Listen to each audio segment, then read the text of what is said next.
Et si la personne en qui vous aviez le plus confiance était celle qui cherchait à vous détruire? Nadia croyait en l'amitié, en la loyauté. Binta, sa sœur de cœur, était toujours présente, du moins c'est ce qu'elle pensait.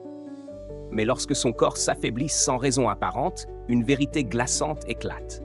Binta l'empoisonne lentement. Pourquoi une telle trahison?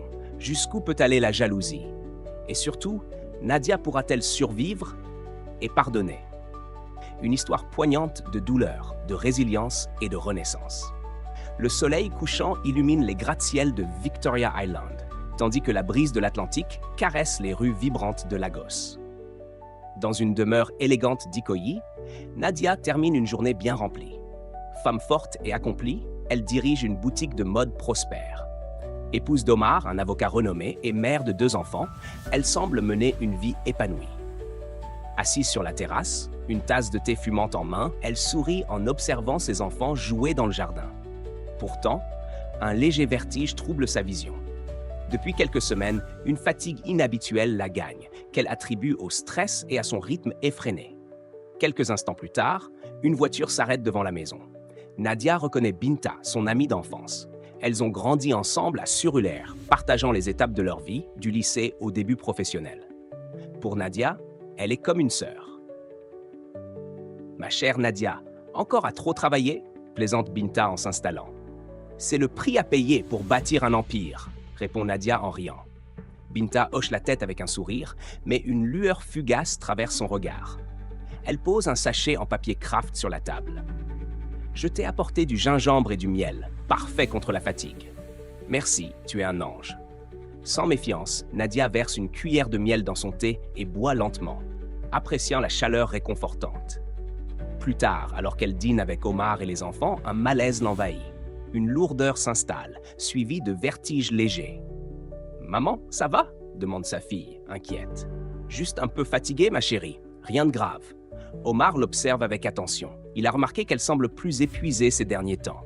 « Nadia, tu devrais ralentir un peu, tu en fais trop. » « C'est sûrement ça. Je vais aller me reposer. » Elle se lève pour débarrasser son assiette, mais un vertige plus violent la fait vaciller. Omar la rattrape aussitôt. « Nadia, tu es toute pâle. » Elle secoue la tête, minimisant l'incident. Ce n'est rien, juste une petite baisse de tension. Mais une inquiétude diffuse s'installe en elle. Dans la chambre, alors qu'elle s'allonge, son téléphone vibre. Un message de Binta apparaît. « Binta, j'espère que ton thé t'a fait du bien. Repose-toi bien, ma chère. » Nadia sourit, touchée par la tension.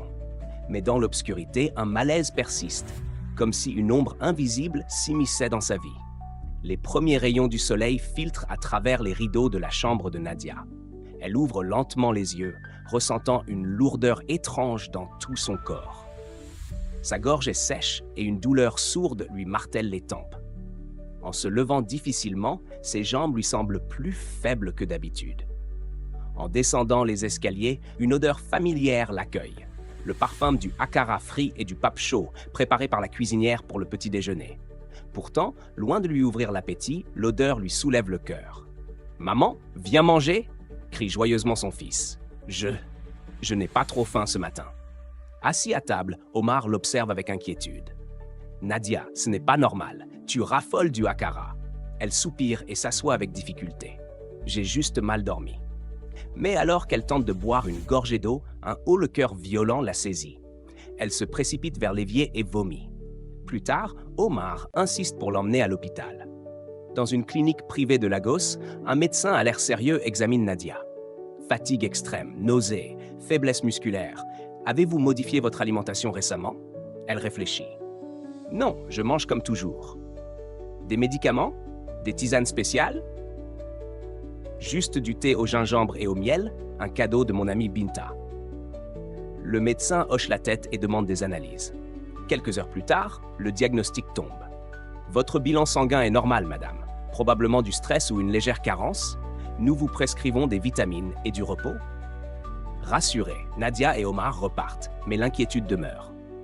Les jours passent, mais son état ne s'améliore pas. Fatigue persistante, perte d'appétit, migraine, vertige. Son corps la trahit sans raison apparente. Binta, toujours présente, vient la voir presque chaque jour.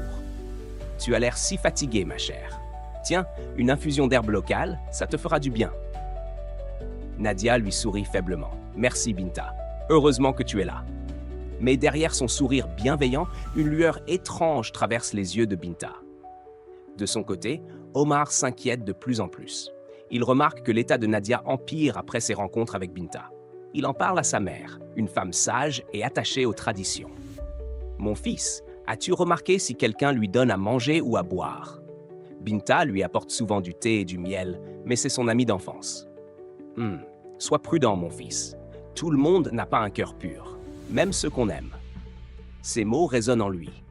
Il décide de veiller de plus près sur Nadia. Un soir, alors qu'elle discute avec Binta dans le salon, une soudaine vague de vertige la frappe. Son cœur s'emballe, ses jambes cèdent. « Nadia !» s'exclame Binta, feignant la panique.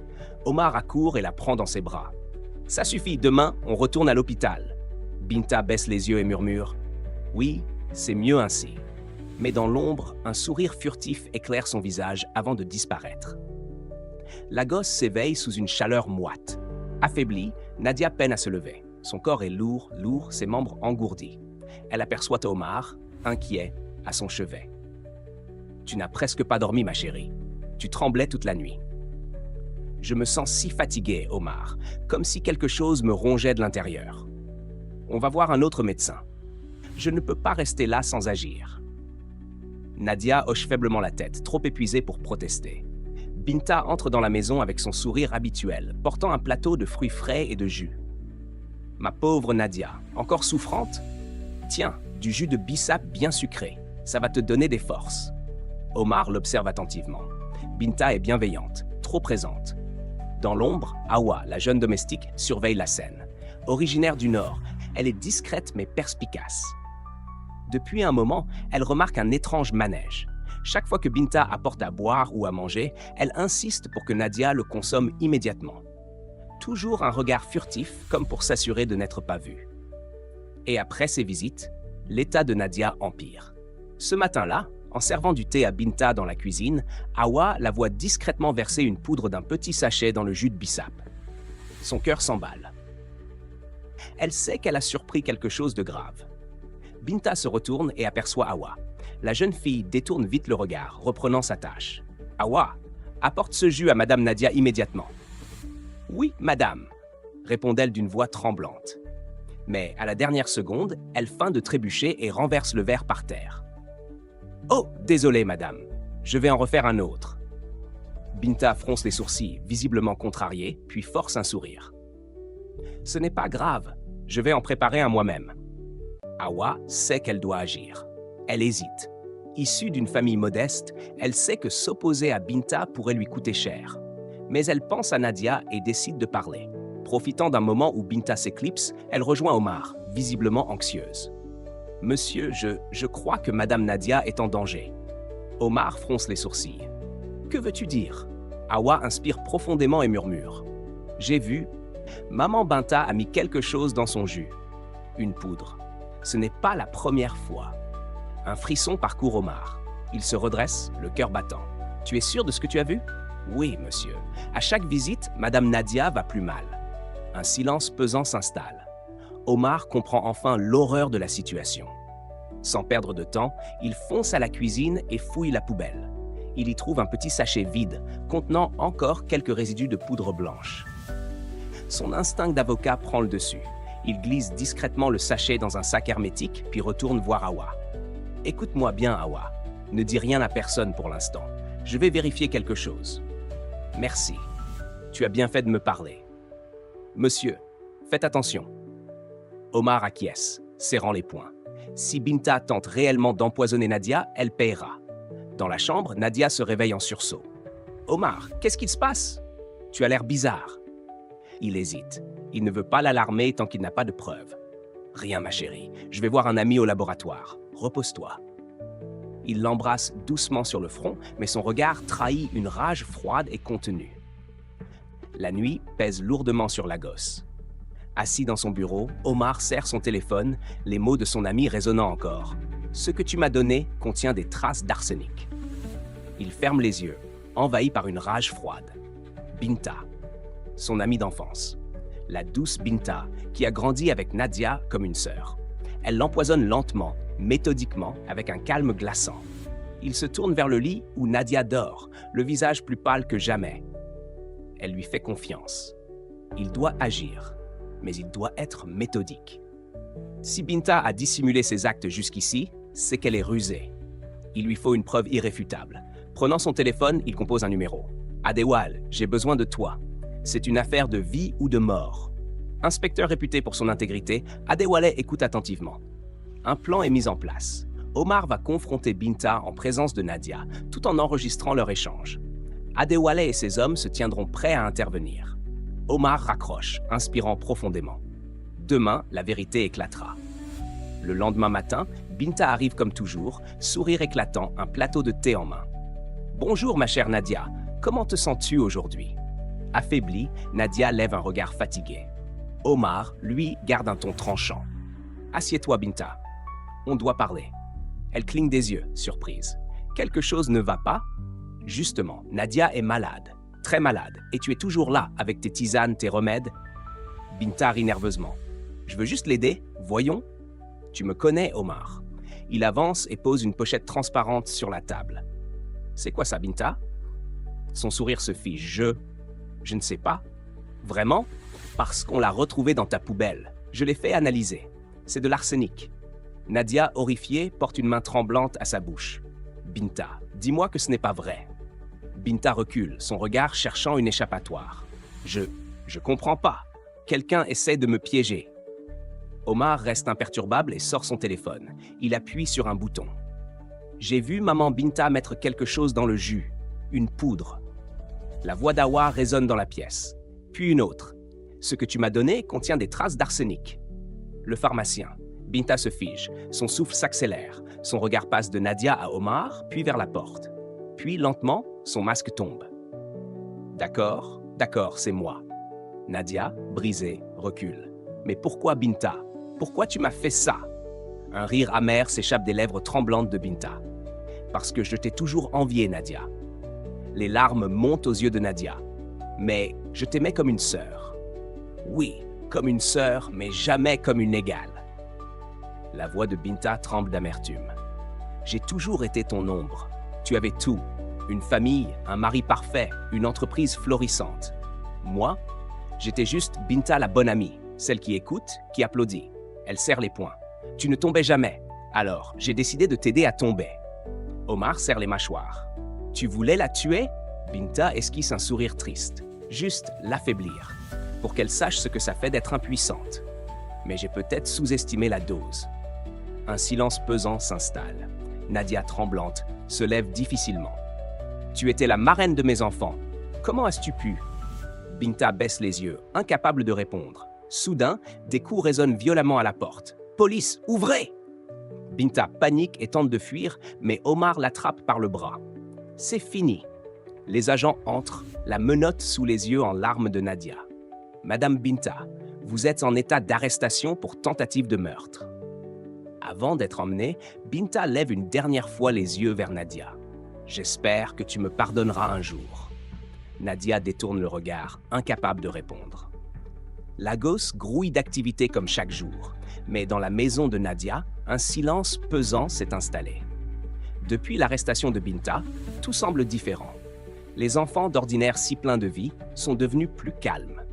Omar veille sur Nadia sans relâche, mais elle n'est plus tout à fait elle-même. Assise sur le balcon, émitouflée dans un pagne en wax coloré, elle fixe la ville. Les bus jaunes d'Anfo klaxonnent, les vendeuses de plantains frits interpellent les passants. La vie continue, sauf pour elle. Son corps est encore affaibli par le poison. Douleur articulaire, fatigue écrasante, vertige incessant. Mais le pire n'est pas physique. C'est l'ombre de Binta qui plane sur elle. Elle ferme les yeux. Les rires d'enfance dans les rues de Surulère.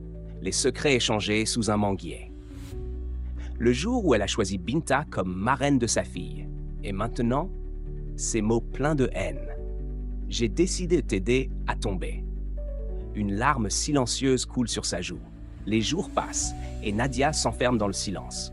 Omar tente de la distraire, mais elle refuse de voir quiconque. Même ses enfants ressentent la distance. « Maman, tu joues avec nous ?» demande doucement sa fille. Pas aujourd'hui, ma chérie, murmure-t-elle en détournant le regard. Un soir, Omar s'assoit à côté d'elle. Nadia, tu ne peux pas continuer comme ça. Elle l'observe avec un regard vide. Tu veux que je fasse quoi, Omar? Faire comme si rien ne s'était passé? Comme si je n'avais pas failli mourir par la faute de ma meilleure amie? Comme si je n'avais pas perdu une partie de moi? Il prend doucement ses mains. Je veux juste que tu ne lui laisses pas le pouvoir de t'anéantir encore plus. Elle t'a blessé. Ne la laisse pas t'achever. Elle détourne les yeux, incapable d'affronter cette vérité. Un après-midi, seule dans le salon, son téléphone vibre. Numéro inconnu. Nadia, pardonne-moi. Son cœur s'emballe. Les images de la trahison refont surface. Ses mains tremblent. Elle efface le message, mais l'angoisse s'installe. La nuit, en tentant de dormir, une pensée l'obsède. Si Binta a pu me faire ça, qui d'autre en serait capable? Son esprit devient un champ de bataille. Elle commence à douter de tout le monde. Et si Omar cachait quelque chose? Et si Hawa avait d'autres intentions? Et si le poison était toujours là, quelque part? Elle se réveille en sursaut, trempée de sueur. Le vrai poison n'est plus dans son corps, mais dans son esprit. Sa mère, une femme forte et lucide, décide d'intervenir. Un matin, elle arrive, son regard perçant et son franc-parler prêt à frapper fort. « Ma fille, tu crois être la seule femme à avoir été trahie ?» Nadia ne répond pas. « Je comprends ta douleur, mais regarde-toi. C'est toi, maintenant, qui t'empoisonne.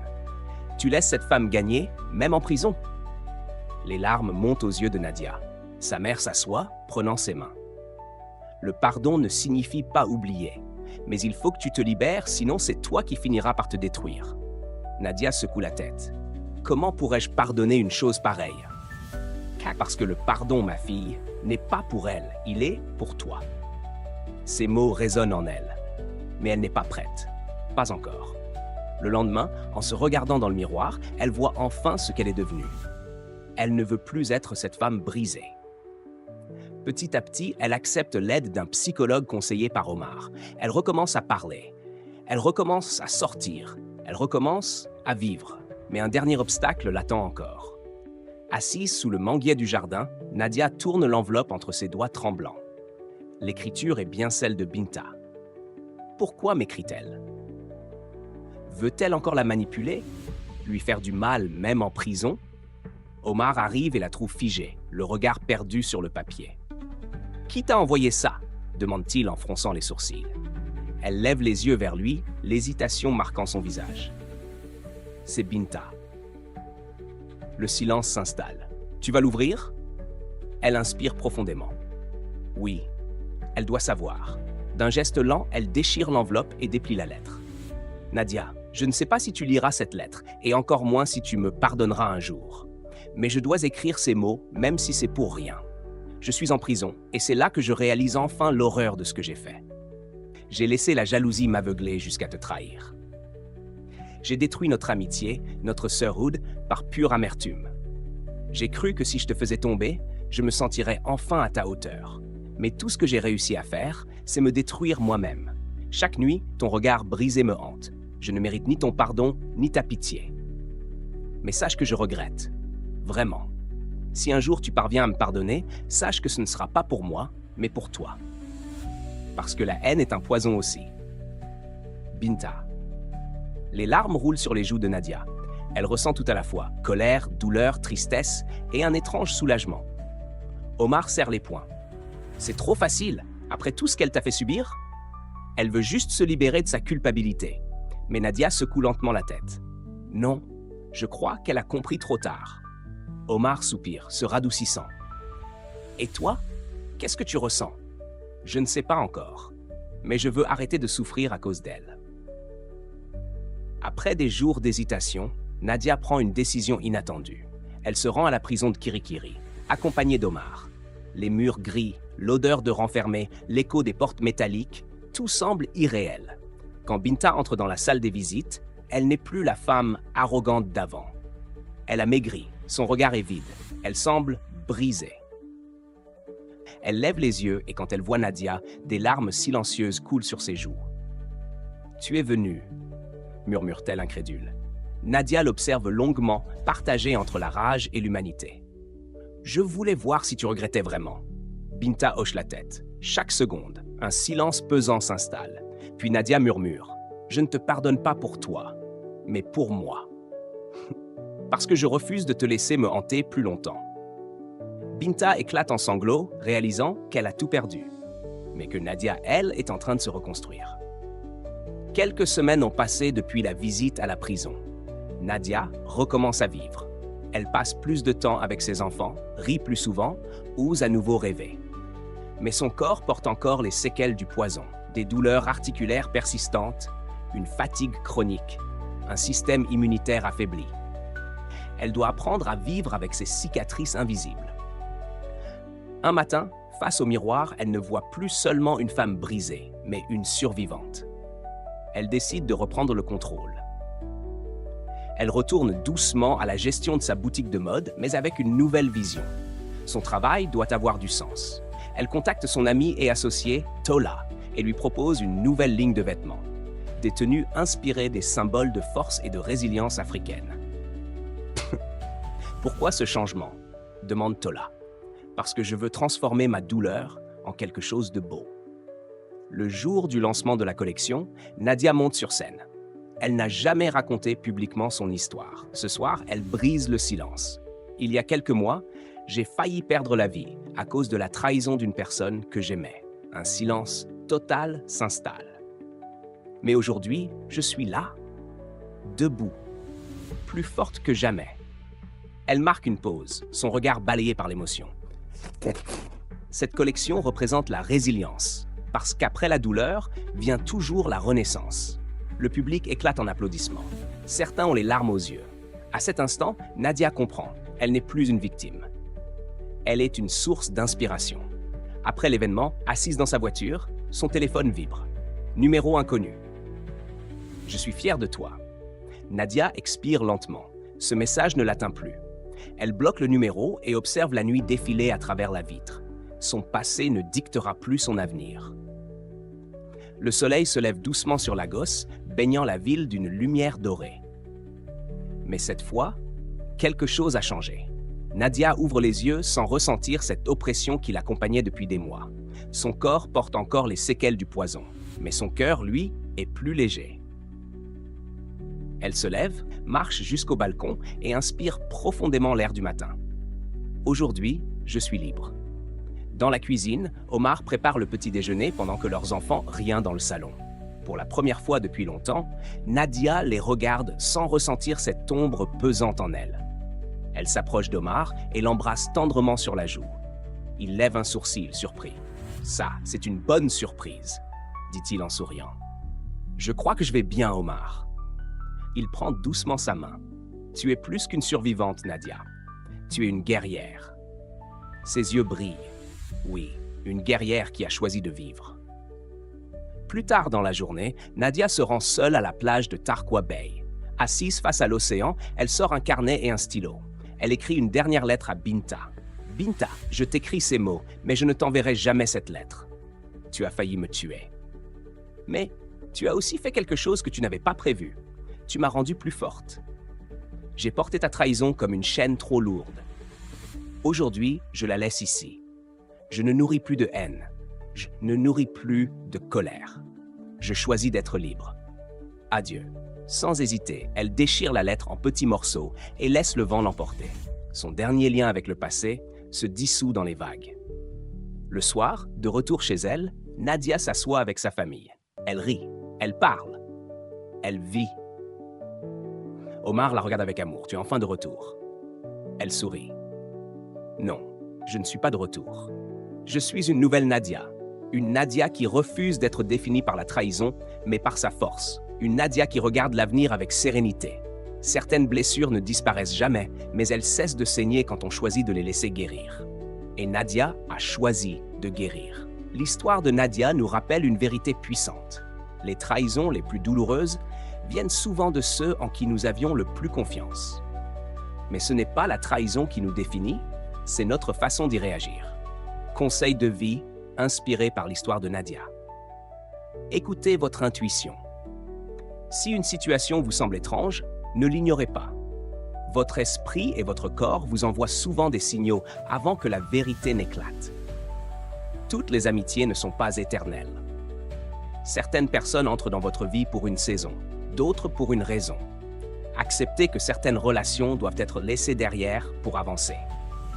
Le pardon est un cadeau pour vous-même. Pardonner ne signifie ni oublier ni excuser, mais se libérer du poids de la rancune et avancer sans être prisonnier du passé. Votre douleur peut devenir votre force. Les épreuves ne vous détruisent pas si vous décidez d'en tirer une leçon. Transformez votre souffrance en quelque chose de puissant, comme l'a fait Nadia. Entourez-vous de ceux qui célèbrent votre lumière.